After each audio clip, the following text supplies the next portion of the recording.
جملہ منتظمین مجلس اور لواحقین متبصرین اور فقراء ملت، آپ کو علم ہے، اس کو صاف کریں، آواز کو زیادہ کریں، ایکو کم کر دیں اور آواز صاف نہ تو ڈبلنگ ہے تو اس کو کم کریں۔ آپ کو علم ہے کہ آج ہمارے تحریکی بھائی مقام غلام مصطفیٰ صاحب ان کے معمولیات کے مثال کے حوالے سے بھائی محمد خیر صاحب رحمۃ اللہ تعالیٰ علیہ آج رسمی چہل میں بلندی درجات اور مثال ثواب کے حوالے سے جمع ہے۔ مائک کے اندر داخل ہو کے کچھ نہ بولتے بیٹا، پتہ نہیں آپ دریغ کر رہے ہیں۔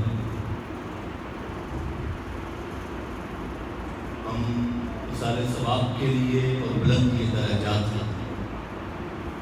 یہاں پہ جمع ہے، بس ٹھیک۔ دعا ہے کہ اللہ پاک مرحوم کے درجات کو بلند فرمائے، زندگی میں انسان ہونے کے ناطے، بشر ہونے کے ناطے بشری تقاضے کے پیش نظر کوئی کمی ہو گئی، کوئی کوتاہی رہ گئی، کوئی لفزش ہو گئی، خطا ہو گئی، کوئی گناہ ہو گیا، کوئی زیادتی ہو گئی، اللہ پاک اپنے پیارے حبیب کا صدقہ معاف کرے۔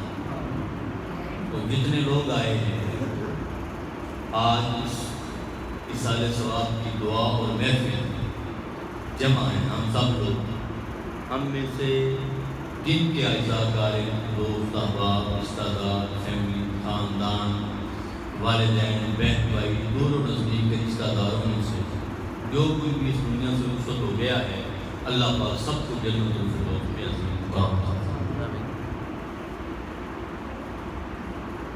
جو آیت کریمہ میں نے آپ کے سامنے تلاوت کی ہے، اس میں اللہ پاک نے موت کی حقیقت کے بارے میں اشارہ کیا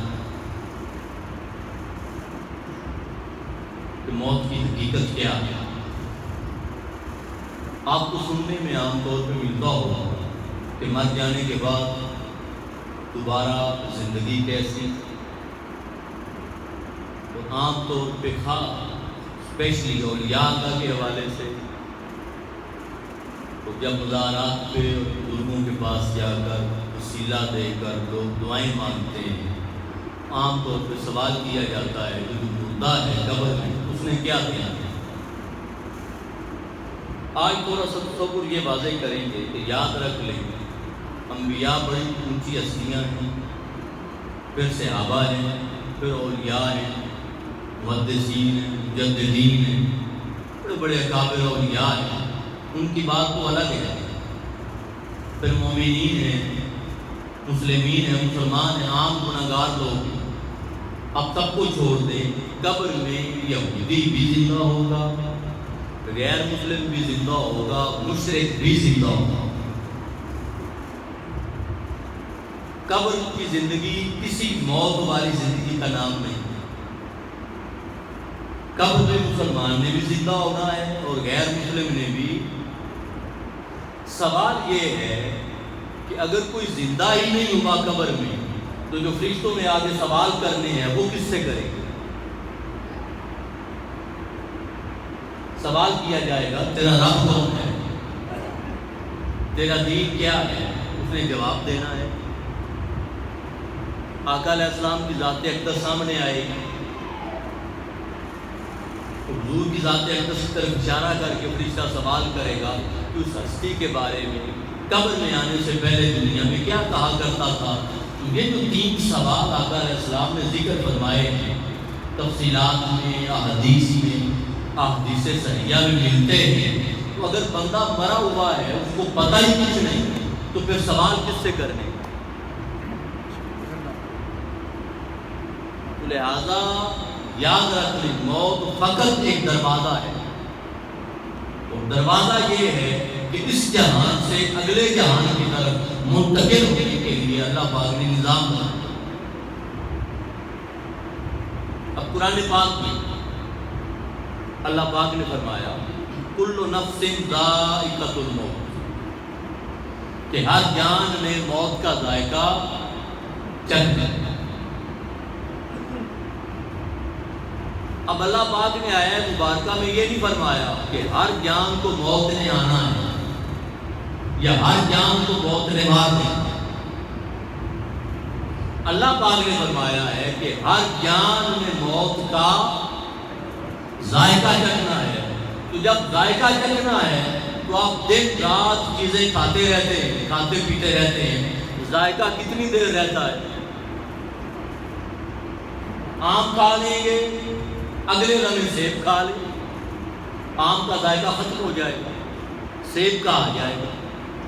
آپ مچھلی کھا لیں، کھانا کھا رہے ہیں ٹیبل پہ، مچھلی کے بعد چاول کھا لیں، مچھلی کا ذائقہ چلا جائے گا، چاول ذائقہ دے لیں گے۔ آپ کنو کھا لیں، اس کا اپنا ذائقہ ہے، کیلا کھا لیں، اس کا اپنا ٹیسٹ ہے، ذائقہ ہے۔ اور سارا کھانا کھانے کے بعد آپ پہ کلی کر لیں، پانی سے چلو سے کلی کر لیں، سارا ذائقہ چلا جائے گا۔ تو ذائقے کی حقیقت یہ ہے کہ چند لمحے نہیں رہتا، چند لمحے نہیں رہتا۔ اللہ پاک نے فرمایا لوگوں چونکہ ذائقہ تمہاری زندگی میں آتا جاتا رہتا ہے، اس لیے موت کی حقیقت سمجھانے کے لیے تمہیں بتا رہا ہوں کہ موت بھی ایک ذائقہ ہے۔ جس طرح ذائقہ آ کے چلا جاتا ہے، موت بھی آئے گی اور چلی جائے گی، موت رہے گی نہیں۔ جس طرح ذائقہ آ کے چلا جاتا ہے، موت بھی آئے گی اور چلی جائے گی۔ اور یاد رکھ لیں اللہ پاک نے جب بھی ذکر فرمایا موت کا ذکر پہلے کیا ہے، حیات کا ذکر بعد میں۔ سورہ البقرہ میں اللہ پاک نے فرمایا کیف تکفرون باللہ وکنتم امواتا، تم اللہ کا انکار کیسے کر سکتے ہو حالانکہ تم مردہ تھے، فاحیاکم، تمہیں زندہ کیا۔ تو موت پہلے، حیات بعد۔ پھر آپ سورہ ملک پڑھتے ہیں ختم شریف پہ، تبارک الذی بیدہ الملک وہو علی کل شیء قدیر۔ آگے کیا ہے؟ الذی خلق الموت والحیات، جس نے موت کو بھی پیدا فرمایا، حیات کو بھی پیدا فرمایا۔ تو موت پہلے ہے، حیات بعد میں۔ تو یاد رکھ لیں ہر موت کے بعد حیات ہے، مگر ہر حیات کے بعد موت نہیں ہے۔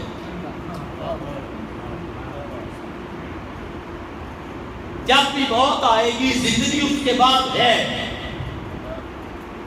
مگر یہ ضروری نہیں ہے کہ ہر حیات کے بعد موت بھی ہو۔ اسی آیہ مبارکہ بولے فرمایا کیف تکفرون باللہ، اے لوگو تم اللہ کا انکار کیسے کر سکتے ہو، وکنتم امواتا، تم مردہ تھے، تمہارا وجود نہیں تھا، ہڈیاں نہیں تھیں، جسم نہیں تھا، نشان نہیں تھا، کچھ بھی نہ تھا، حتیٰ کہ جس ماں کے پیٹ میں تم پیدا ہوئے وہ ماں نہیں تھی، کچھ نہیں تھا۔ تمہیں میں نے جب کچھ نہیں تھا تو زندہ کیا، پیدا کیا، احیاکم، میں نے تمہیں پیدا کیا۔ اب پہلی موت، اس کے بعد زندگی، پھر فرمایا ثم یمیتکم، وہ پھر تمہیں مارے گا۔ اس موت کے بعد وہ پھر تمہیں مارے گا۔ جس موت سے بھائی محمد طفیل گزر کے آگے گئے، مارے گا۔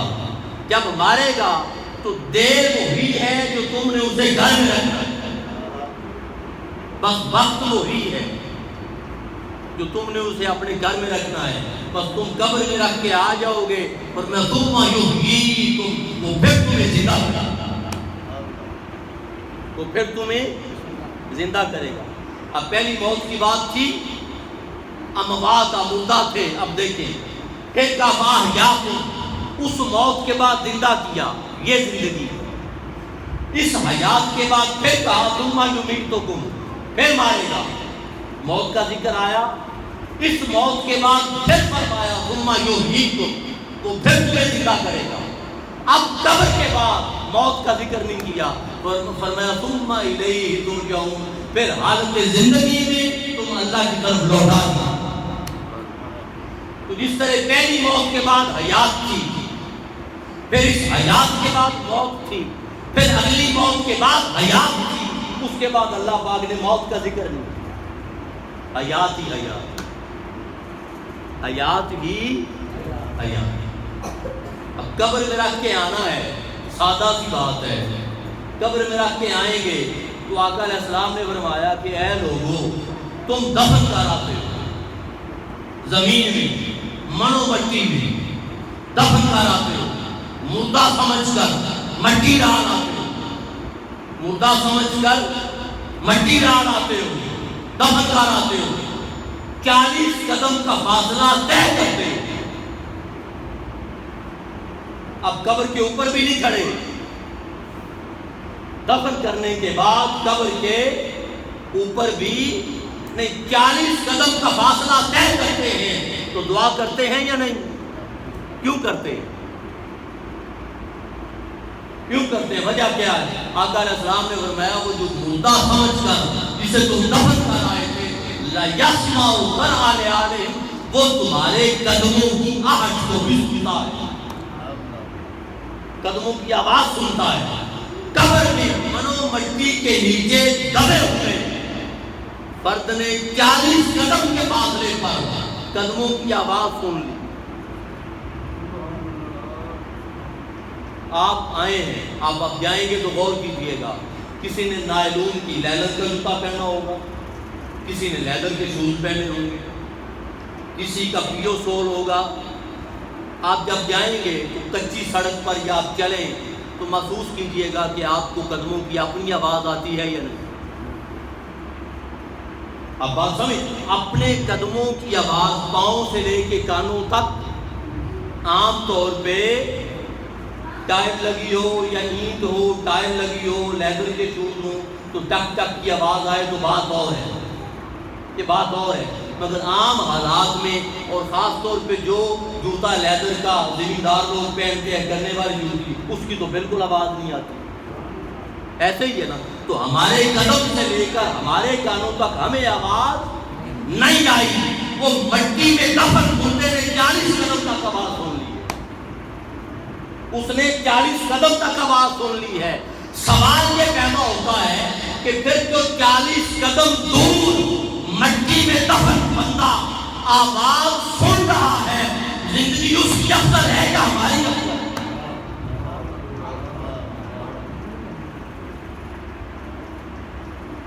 ہم قبرستان گئے،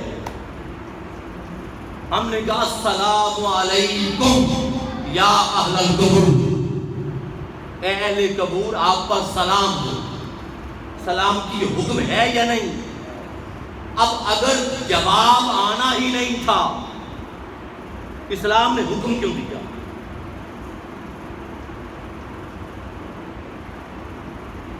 سلام بھیجنا سنت ہے، یاد رکھ لیں، کسی کو سلام کرنا سنت ہے اور سلام کا جواب دینا اخلاقی فرض ہے۔ ہم نے سلام کیا کہ اے قبر میں آرام کرنے والے، تجھ پر سلام، تجھ پر سلام کی۔ اس نے جواب دیا ہمیں، اس نے ہمیں جواب دیا۔ اب ہمارا سلام اس نے سنا مگر اس کا جواب ہم نے نہیں سنا، تو پھر سماعت تیز کس کی ہے؟ سننے کی طاقت ہم میں زیادہ ہے یا جو قبر میں لیٹا ہوا ہے اس میں زیادہ ہے؟ کس میں زیادہ ہے؟ ہم جا رہے ہیں تو اندر کیا ہو رہا ہے کیا نہیں ہمیں نہیں پتا، مگر ہم گئے ہیں تو ہمیں پہچانتا ہے کہ کون ہے۔ آقا علیہ السلام نے فرمایا کہ جب اہل خانہ، رشتہ دار، فیملی، اپنے لوگ جس کے ساتھ دنیا میں اس کو پیار تھا، محبت تھی، مانوسیت تھی، اور میں جب وہ قبر پہ آتے ہیں تو سونے والا قبرستان میں قبر میں منو بندہ مانوسیت اور اپنائیت محسوس کرتا ہے۔ آقا علیہ السلام کا فرمان ہے جب اپنے جائیں تو اپنا پن محسوس کرتا ہے کہ کوئی میرے پاس آیا ہے۔ اور پھر حضور نے فرمایا کہ ہر جمعرات کو تمہارے اعمال مردوں پر پیش کیے جاتے ہیں۔ حدیث پاک ہے، حضور نے فرمایا ہر جمعرات کو تمہارے اعمال نیک لوگوں پر مردوں پر پیش کیے جاتے ہیں۔ اور آقا علیہ السلام نے فرمایا اگر تو وہ اچھے ہوں اعمال تو مردے اللہ کا شکر ادا کرتے ہیں کہ مولا تیرا شکر ہے تو نے ان کو ہدایت کی راہ دکھائی۔ اگر تمہارے اعمال زندوں کے اچھے ہوں تو مردے اللہ کا شکر ادا کرتے ہیں قبرستان میں، اور اگر برے ہوں تو اللہ کی بارگاہ میں دعا کرتے ہیں مولا اللہم لا تمتم، مولا ان کو اس وقت تک موت نہ دینا جب تک ان کو ہدایت نہ دے۔ مردے دعا کرتے ہیں۔ پھر زندگی افضل کس کی ہوئی، ہماری یا ان کی؟ ایک بات اب آگے چلے، اس دنیا میں آنے سے پہلے بھی ہمارا ایک جہان تھا یا نہیں؟ وہ تھا ماں کا پیٹ۔ 9 ماہ ماں کے پیٹ میں گزارے 3 ماہ کے اندر 4 ماہ کے اندر روح آ جاتی ہے۔ 120 دنوں میں باقاعدہ روح پھونک دی جاتی ہے۔ اور فقہی مسئلہ ہے کہ اگر ماں کی جان کو، ماں کی صحت کو خطرہ ہو اور 120 دن نہ گزرے ہوئے، ماں کی ڈیتھ کا خطرہ ہو، موت کا خطرہ ہو، اور 120 دن نہ گزرے ہوئے، تو آپ وہ بچہ ضائع کروا سکتے ہیں، اس لیے کہ اس وقت تک روح نہیں آئی ہوگی، وہ قتل نہیں ہوگا۔ ایسے ہی ہے 120۔ اب 4 ماہ تو یہ گزرے اور 5 ماہ اگلے کا ماں کے پیٹ کے اندر بچہ زندہ رہا یا نہیں؟ اس نے اپنی خوراک بھی لی یا نہیں؟ اور ماں کا پیٹ کیا تھا؟ ایک برزخ تھا، ایک قبر کی مانند تھا، وہاں سے خوراک لے رہا تھا، اور وہاں سے اللہ پاک جو اس کی ضروریات کی پوری فرما رہا تھا۔ اب جب اس جہان سے اس جہان میں آنے کا وقت ہوا تو جب بچہ پیدا ہوتا ہے تو روتا ہے یا نہیں؟ روتا ہے۔ اب آقا علیہ السلام نے فرمایا، صحابہ کرام کی روایات ہیں، وہ روتا اس لیے ہے کہ وہ سمجھتا ہے کہ شاید مجھے میرے جہان سے نکالا جا رہا ہے، شاید مجھے میری دنیا سے بے دخل کیا جا رہا ہے، نکالا جا رہا ہے۔ جب وہ اس دنیا میں آتا ہے اور اس دنیا کی فضا کو دیکھتا ہے، اس دنیا کی ہوا کو محسوس کرتا ہے، اور اسے احساس ہوتا ہے کہ یہ دنیا پہلی دنیا سے زیادہ وسیع ہے، اس کی فضا زیادہ ہے، اس کی ہوا زیادہ ہے، اس کا دائرہ کار زیادہ ہے، اس میں وسعت زیادہ ہے، وہ مطمئن ہو جاتا ہے کہ نہیں، اصل دنیا یہ ہے۔ تو آتے ہوئے رویا تھا، اس دنیا میں وقت گزارا، جب جاتا تھا تو خوف زدہ تھا کہ پتہ نہیں کیا ہوگا، جب یہاں سے اگلی دنیا میں جائے گا تو خوف زدہ ہوگا، اپنی اپنی کیفیت اور حالت کے مطابق، کئی خوش جائیں گے، کئی مسکراتے جائیں گے، کئی افسردہ جائیں گے، کئی پژمردہ جائیں گے، کئیوں کا چہرہ سیاہ ہوگا، کئیوں کا چہرہ رونق افروز ہوگا، کئیوں کے چہرے سے نور نکلے گا، ہر کوئی اپنی کیفیت کے مطابق جائے۔ کل نفس ذائقۃ الموت، ہر جان نے موت کا سنیں ذائقہ چکھنا ہے۔ اب سنیں، آم اگر میٹھا ہو تو جب آپ کھائیں تو کسی کو پوچھنے کی ضرورت نہیں ہوتی، چہرے کے تاثرات بتا دیتے ہیں میٹھا ہے جب۔ اگر کوئی شے کڑوی ہو، تما ہو، کڑوی ہو، گولی کڑوی کچھ ہے ہو، تو جو ہی منہ کے اندر وہ کڑوی شے جائے گی، کیلے کے تاثرات بتا دیں گے کہ یہ ذائقہ اچھا ہے یا برا ہے. بس جو جائے گا اس کو موت کا ذائقہ بتا دے گا کہ اچھی موت ہے یا بری موت. ذائقہ بتا دے گا، کیونکہ ذائقہ بتا دیتا ہے. اچھا، تو میں یہ عرض کر رہا تھا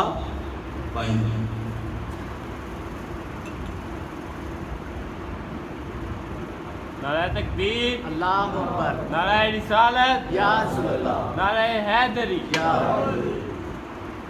نعرہ تکبیر، اللہ اکبر، نعرہ رسالت. یا رسول اللہ. اب آیا تھا تو سمجھتا تھا کہ میرے جہان سے نکالا جا رہا ہے، جائے گا اپنی اپنی حالت، کیفیت، مقام اور مرتبے کے مطابق اگلے جہان میں جانے کے تاثرات ہوں گے. مگر جب قبر میں جائے گا تو ہم سمجھیں گے چھوٹی سی کوٹھڑی ہے، ہم سمجھیں گے چھوٹی سی. اب حدیث پاک میں ہے، حدیث صحیح ترمذی، ہم چھوڑ کے آ جائیں گے، ہم چھوڑ کے آ جائیں گے. اور وہ دیوار جو ہم چھوٹی سی کوٹھڑی سمجھ کر بند کر کے آ گئے تھے، اللہ پاک وہ دیوار گرا، اللہ پاک وہ دیوار گرا دے گا. جب دیوار گرائے گا پھر وہ وسعتیں دیکھے گا، جنت تک، آسمانوں تک وسعتیں دیکھے گا. اگر وہ نیک ہوا، اچھا ہوا، نیک ہوا، تو وہ جب وہ بحر بے کراں اور جو وسعتیں دیکھے گا جس کا کنارہ ہی نہیں ہوگا، پھر وہ کہے گا نہیں، اصل دنیا یہ تھی، وہ تو قید خانہ تھا. جس دنیا میں رہے وہ قید خانہ. اب جب یہ بات ہو گئی کہ ماں کے پیٹ کی اپنی دنیا، اب وہ خوراک سمجھ لینا آپ کے لیے مشکل نہیں ہے. وہ خوراک سمجھ لینا آپ کے لیے مشکل نہیں ہے کہ دنیا اور جہان کے مطابق اللہ پاک نے خوراک مقرر کی. جب اس دنیا میں آئے، اس دنیا کی وسعت کے مطابق اللہ پاک نے خوراک مقرر کی. جو وسعت بڑھتی گئی، تو طریقہ کار، دائرہ کار اور انداز اور خوراک بدلتی چلی گئی، خوراک بدلتی چلی گئی. جب اگلے جہان میں بندہ جائے گا تو وہ جہان اس جہان سے وسیع ہوگا، وہ زندگی اس زندگی سے افضل ہوگی، وہ سماج اس سماج سے اعلیٰ ہوگی، وہ بصارت اس دنیا کے دیکھنے سے اعلیٰ ہوگی.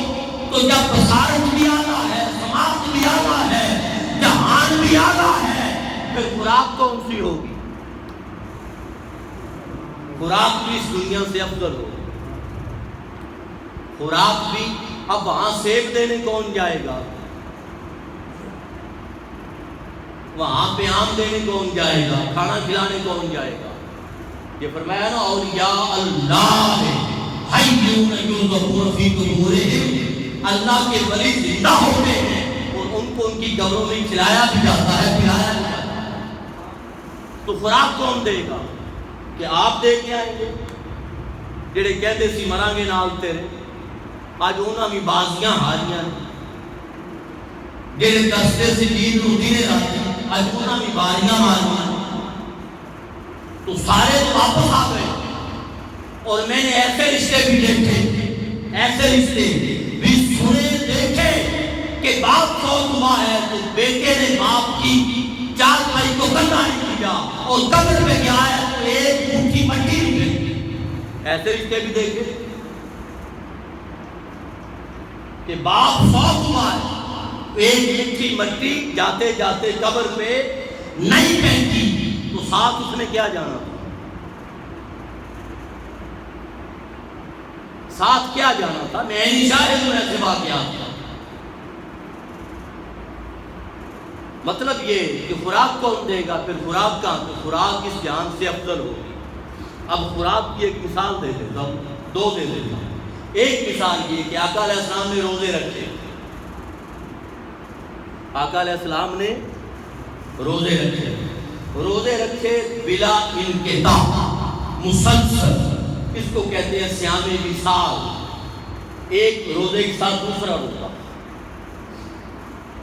جب آقا علیہ السلام نے رکھے تو صحابہ نے دیکھا کہ حضور بھی صیام وصال رکھ رہے ہیں، صحابہ نے رکھنے شروع کر دی۔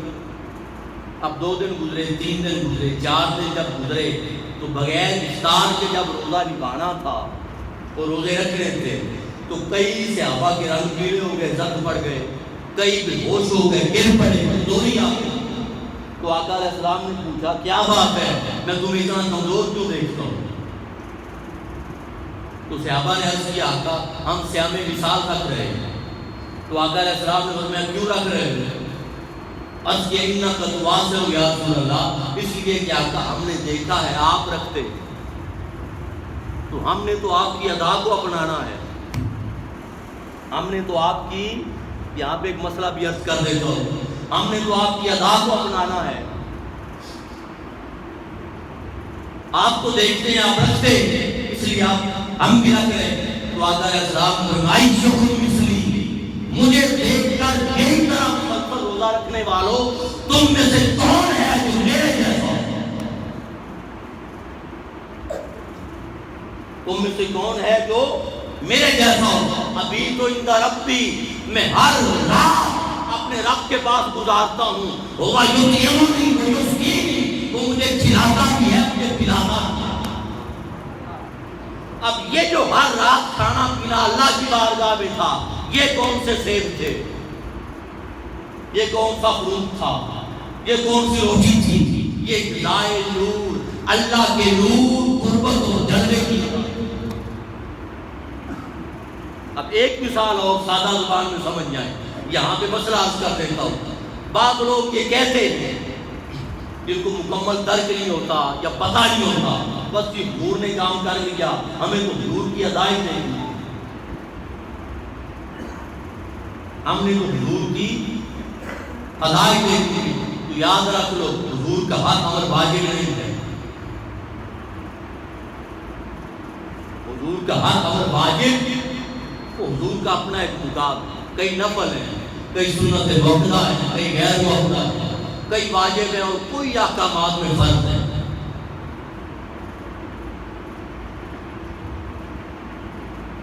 تو دوسری مثال، عیسیٰ علیہ السلام آسمانوں پہ ہیں یا نہیں؟ کتنا عرصہ گزر گیا؟ آقا علیہ السلام کی آمد سے پہلے کتنا عرصہ گزر گیا؟ اور 1400 سال حضور کو آئے گزرے، تو آسمانوں پہ ہیں یا نہیں؟ اور قیامت کے قرب قیامت حضرت امام مہدی علیہ السلام کے زمانے میں آئیں گے یا نہیں؟ آئیں گے، کھاتے ہی آئیں گے۔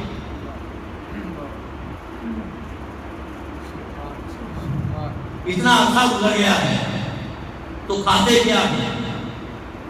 تو جب بندہ مومن، غلام مصطفیٰ، عاشق مصطفیٰ صلی اللہ علیہ وسلم جب قبر میں جائے گا، اس کو پھر اللہ کی بارگاہ کی طرف سے غذائے نور، مگر شرط ہے کہ غلامی کا حق ادا کرے، شرط ہے کہ غلامی کا، بس آخری بات یہاں پہ کہہ دیتا ہوں، غلامی کا حق ادا کرے۔ اور جو بندہ 1400 سال بعد آقا علیہ السلام کی آل پر، حضور کی اولاد پر اور آقا علیہ السلام کی عزت پر اور شہزادی پر، سیدہ کائنات پر اور مولا کائنات پر جو بندہ الزام لگائے اور یہ کہے کہ وہ خطا پر تھے، بتائیں کوئی غلامی کس بات ہے؟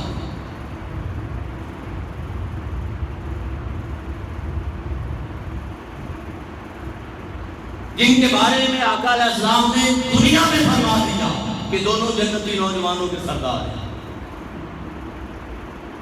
بیٹی کے بارے میں فرما دیا کہ یہ جنتی عورتوں کی سردار ہے۔ میں نے ایک دفعہ پہلے عرض کی تھی یہ بات، مجھے بتائیں جنت میں ہوگا کون کون؟ یہ بات تو طے ہے کہ جو بھی جائے گا نوجوان ہوگا، تو برا ہے کہ نوجوان ہوگا، مگر سوال یہ ہے کہ جنت میں کون کون سے طبقات ہیں؟ نیکوکار ہیں یا نہیں؟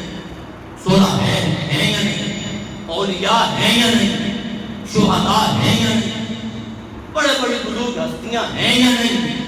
اور کائنات اس انسانی کا سب سے اعلیٰ طبقہ انبیاء ہیں یا نہیں؟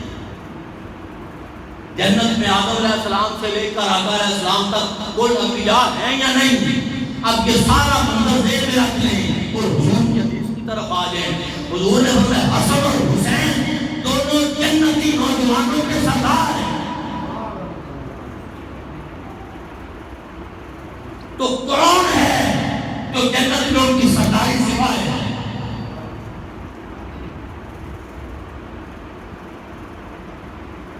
کیا آقا علیہ السلام کے حدیث پاک کا انکار کر؟ نعرہ تکبیر، اللہ اکبر، نعرہ رسالت۔ اب جب قبر میں جانا ہے تو یاد رکھ لیں علماء تشریف فرما ہے، اگر کوئی بات مختلف ہو تو میری اصلاح فرما دو، میں محقق تو ہے نہیں ہوں نہیں۔ قبر میں یاد رکھ لیں میزان نہیں ہے، قبر میں ترازو نہیں ہے، میزان ہے میدان محشر میں۔ قبر میں نامہ اعمال نہیں تلے گا، نامہ اعمال قبر میں نہیں تلے گا، وہ حشر کے میدان میں تلے گا۔ تو پھر قبر میں کیا ہے؟ قبر میں صرف پہچان مصطفیٰ صلی اللہ علیہ وسلم، بس جس نے حضور کو پہچان لیا وہ کامیاب ہے، جس نے حضور کو نہ پہچانا وہ خدا کو بھی پہچان جائے، وہ اسلام کو بھی پہچان جائے، وہ ناکام۔ قبر کی فلاح، قبر کی کامیابی صرف اور صرف پہچان مصطفیٰ پر ہے، دوسری رائے ہے ہی نہیں۔ یاد رکھیں، میں زور دے کے کہہ رہا ہوں، ایک بات تو یہ ہے کہ قبر کی کامیابی پہچان مصطفیٰ پر ہے، ایک بات تو یہاں غلامی آ گئی، اور دوسری بات مولا کائنات حضرت علی اور مرتضیٰ علیہ السلام کا آقا علیہ السلام نے کوئی لقب بھی بیان فرمایا ہوا ہے، اور وہ ہے مٹی کے باپ۔ اے ابو تراب، اگر مٹی پر حاکمیت مولا کائنات کی ہے تو جب تک ان کی غلامی میں نہیں آئیں گے مٹی بھگا کیسے؟ نعرہ حیدری، بھوتراب تو وہ ہے، بھوتراب وہ ہے تو ان کی غلامی میں آ گئے، وہ نسبت ہو پھر کیا ہے؟ اگر آئے روز تقریر پہ تقریر ہو، وہ بھی خطا پر تھے، وہ بھی خطا پر تھے، وہ بھی خطا پر تھی، وہ بھی غلط تھی، وہ بھی غلطی پر تھے، معاذ اللہ مال حرام ہو جاتا، فلاں ہو جاتا، فلاں ہو جاتا۔ اصل موضوع میرا یہ تھا کہ اہل بیت کے قریب کیا کیا نہیں آ سکتا قرآن پاک کی روشنی میں، مگر پھر وہ ماحول دیکھ کے سارا میں نے موضوع کھینچی۔ تو یاد رکھ لیں غلامی مصطفیٰ صلی اللہ علیہ وآلہ وسلم اور محبت اہل بیت، اس کے سوا کوئی چارہ نہیں، اس کے سوا۔ اب اس کا مطلب یہ ہرگز نہیں کہ صحابہ کا انکار ہے۔ جب یہ بات کی جائے تو بڑا مسئلہ ہمارے معاشرے میں ہے کہ اہل بیت اطہار کی محبت کی بات کی جائے تو فوری شیعہ ہو گئے، یہ ہمیں شیعہ کرنا چاہتے ہیں۔ شیعہ ٹھیکیدار نہیں ہے اہل بیت اطہار کے، کوئی فرق، کوئی مسلک، کوئی گمان اہل بیت اطہار کا ٹھیکیدار نہیں ہے۔ اہل بیت اطہار کی محبت اور صاحب ایمان کا خاصہ ہے، وہ کوئی بھی ہے۔ اب اس پر حدیث کر رہی ہوں، آقا علیہ السلام نے فرمایا اے لوگو، حضرت حسن بن علی سے اَدْبِرُوا مَوَدَّتَنَا أَهْلَ الْبَيْتِ، اے لوگو میری اہل بیت کی مودت کو تھامے رکھنا، پکڑے رکھنا، محبت کے دامن کو تھامے رکھنا۔ فَإِنَّهُ مَنْ لَقِيَ اللَّهَ کہ کوئی شخص بھی جو قیامت والے دن اللہ کی بارگاہ میں آئے گا، لَقِيَ اللَّهَ اللہ سے ملاقات کرے گا، وَهُوَ يُوَدُّنَا اور وہ دنیا میں ہم سے محبت رکھتا تھا، وَدَخَلَ الْجَنَّةَ بِشَفَاعَتِنَا وہ ہماری شفاعت سے جنت میں جائے گا۔ اب ایک سوال کرتا ہوں، جب جنت میں جانا ہے تو یہ کیوں کہا کہ ہماری شفاعت سے جائے گا؟ یہ کیوں فرمایا کہ دنیا میں ہم سے محبت رکھتا تھا وہ ہماری شفاعت سے جائے گا؟ یہ کیوں فرمایا؟ تو شفاعت ہے کن کے لیے؟ گناہگاروں کے لیے۔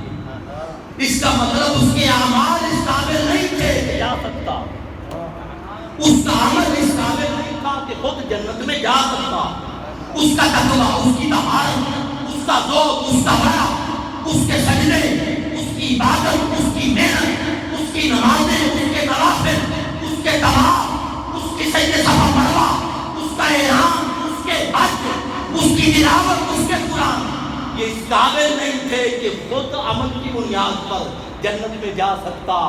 عمل میں کمزوری تھی مگر دنیا میں محبت اہل بیت تھی، عمل میں کمزوری ہونے کے باوجود شفاعت اہل بیت سے جنت میں جائے گا، جنت میں جائے گا۔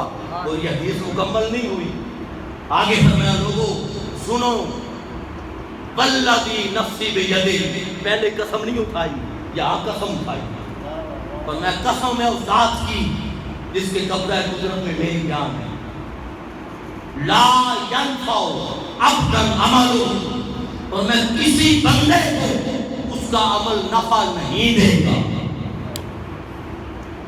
کسی بندے کو اس کا عمل نفع نہیں دے گا، الا بمعرفت حقنا، جب تک وہ ہمارا حق نہیں پہچانے، حق نہیں پہچانے۔ حضور نے فرمایا جو لوگ عرب سے مخالفت کریں گے، جو لوگ میری طرف سے مخالفت کریں گے، اہل عرب میری طرف، فرمایا وہ تینوں میں سے ایک ہوں گے، یا تو منافق ہوں گے جو میری طرف سے بغض رکھیں گے، یا منافق ہوں گے، یا حرام زادے ہوں گے، زنا کے نتیجے میں ان والے زنی جاتے ہیں، زنا کے نتیجے میں پیدا ہونے والے، یا حرام دہ ہوں گے۔ حرام زادہ اور حرام دہ میں فرق ہے،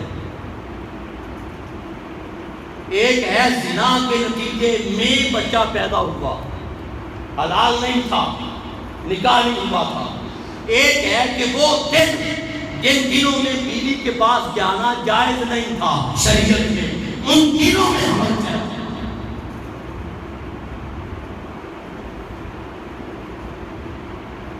تو میں تینوں میں سے ایک ہوگا لازمی، آقا علیہ السلام نے یہ اہل بیت کی بات۔ اور آخری دلیل صحابہ عرض کر کے تاکہ ذہن سے شک نکل جائے کہ پتہ نہیں اہل بیت کی بات ہوتی ہے۔ شہزادہ عبداللہ بن عمر اور شہزادہ حسین بن علی دونوں کا جھگڑا ہو گیا،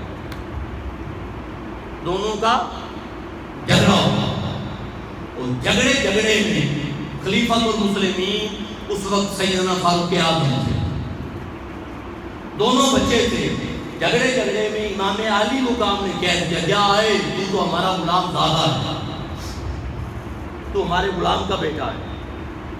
اب بچہ چھوٹا تھا عبداللہ بن عمر، جذباتی ہو گئے، کہہ رہا ہے اور ابا جان کو کہا ابا جان مجھے حسین نے کہا تو غلام زادہ ہے، اور تم نے فاروق کھڑے ہو گئے، عرض کیا بیٹا کہا ہے؟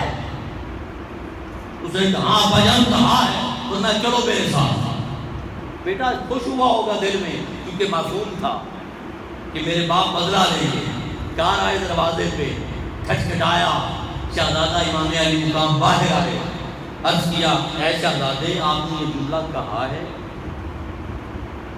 آپ نے فرمایا چچا جان بس دونوں بھائی بات کر رہے تھے، جذباتی پن زبان سے نکل گیا۔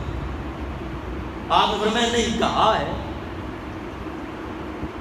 اب ظاہر ہے عمر فاروق ہے تو اچھی بات ہے، فاروق اعظم ہے کہ 22 سے 24 لاکھ مربع میل فتح کرنے والے، اور مدینے کی گلی میں کوئی فرد فاروق اعظم کے دور میں سونے کی انگوٹھی پہن کے نکلنے کی جرأت نہیں کر سکتا۔ یہ الگ بات ہے کہ بڑے بڑے کافر فاروق اعظم کا نام سن کے دہل جائیں، یہ الگ بات ہے۔ ادھر بھی خون شیر خدا کا ہے۔ امام علی مقام تو اس کی ہاں چچا جان میں نے کہا، یہ جملہ میں نے اب جھوٹ تو بول نہیں سکتے تھے، نہ ڈر سکتے تھے، میں نے کہا ہے تو کہنے لگے ایک چھوٹی سی پرچی پہ چیک پہ لکھ کے دے،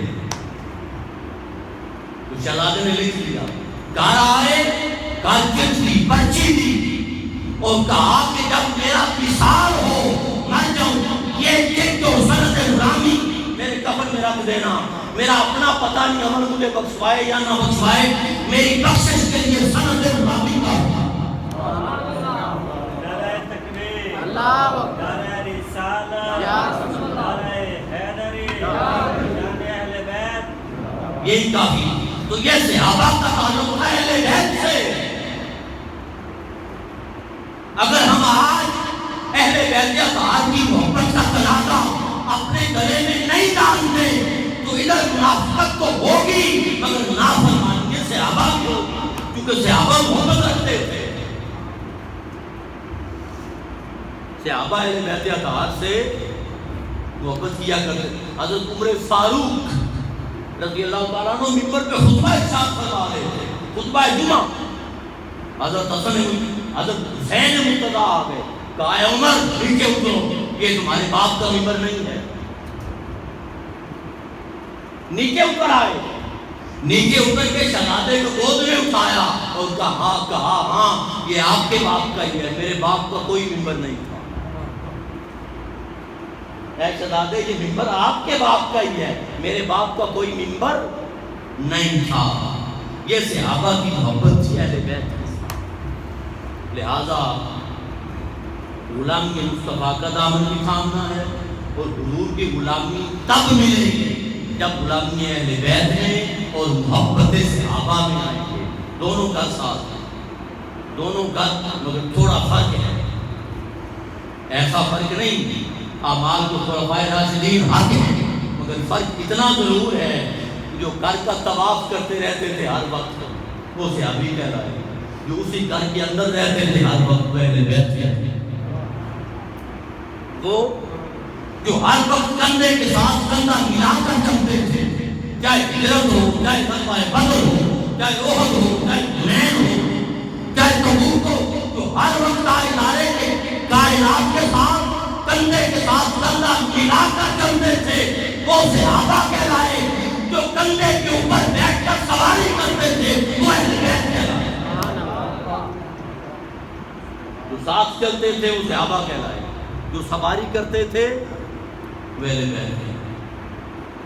تو نہ انکار صحابہ کا ہے، نہ انکار دامن دونوں طرف بھی پکڑنا ہے، دونوں کی غلامی۔ لہذا دعا ہے کہ اللہ پاک آج کے ذکر خیر کے صدقے جتنے مظلومین اس دنیا سے رخصت ہو گئے ان کو فردوس میں عظیم مقام عطا فرمائے۔ والسلام علیکم ورحمۃ اللہ۔